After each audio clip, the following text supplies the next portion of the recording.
इस्लामी तारीख़ में मुहर्रमुल हराम जे महीने में हिकु दिलि ॾुखाईंदड़ वाक़ियो साम्हूं आयो हो, जंहिंखे करबला जो वाक़ियो चयो वेंदो आहे। ख़ासि करे हर साल मुहर्रमुल हराम महीने जे अचण सां उन अज़ीम वाक़िए जी यादि ताज़ी थी वेंदी आहे।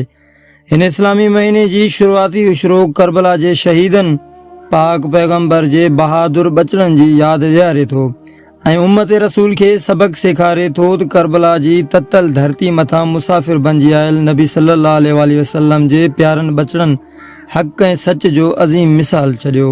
करबला वाक़िए मां जेको वॾे मां वॾो सबक़ हासिल थिए थो उहो ही आहे त हिकु पासे हक़ सच जो आवाज़ हो, ॿिए पासे नाहक बातिल हो। जीअं ही कुदरती कानून आहे त दुनिया में नेकी बि आहे त बदी बि आहे, ख़ैर बि आहे त शर बि आहे, हक़ बि आहे त बातिल बि आहे। उन्हनि ॿिन्ही जो अज़ल खां जहिड़ो रहियो आहे। जिते हक़ सच हूंदो उते बातिल बि मुखालिफ़त लाइ उथंदो।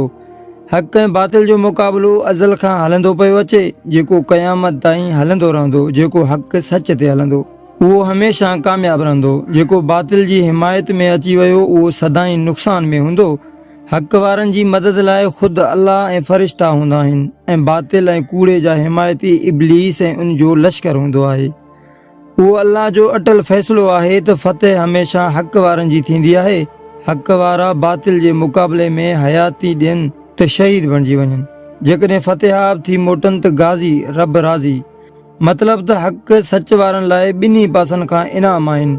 तारीख़ अहिड़नि वाक़िअनि सां भरी पई आहे त जॾहिं इब्राहिम ख़लील हक़ जो आवाज़ बुलंद कयो त मुक़ाबले में बातिल निमरूद जे रूप में आयो। जॾहिं हक़ मूसा कलीमुल्लाह जे रूप में आयो त बातिल फ़िरौन जी सूरत में मुक़ाबले लाइ आयो। नबी पाक सल्लल्लाहु अलैहि वसल्लम जन हक़ जो ऐलान कयो त अबू जहल अबू लहब बातिल जा हामी बणिजी मुक़ाबले लाइ उथिया। उन करे हक़ ऐं बातिल जी लड़ाई अज़ल खां हली रही आहे। जॾहिं हुकूमत जी कुर्सी ते नाअहल बदकिरदार यज़ीद पलीद वेठो त हक़ हुसैन जे रूप में मुक़ाबले लाइ आयो।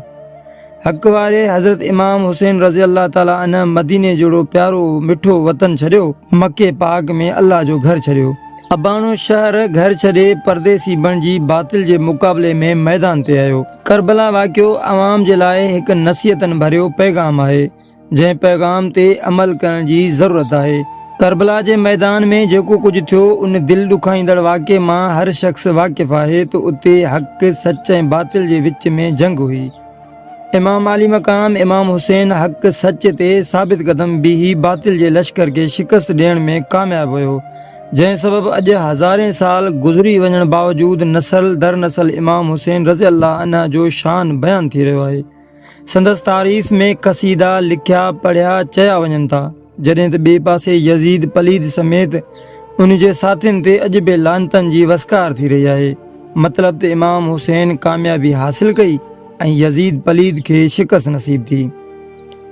करबला जे मैदान में इमाम सगोरा यज़ीद पलीद जे नाजाइज़ ग़लति कमनि खे ख़तमु करण दीन मुहम्मद सल्लल्लाहु अलैहि वसल्लम खे बचाइण लाइ पंहिंजी जानियुनि जा नज़राना पेश करे दीन इस्लाम खे ज़िंदा करे विया।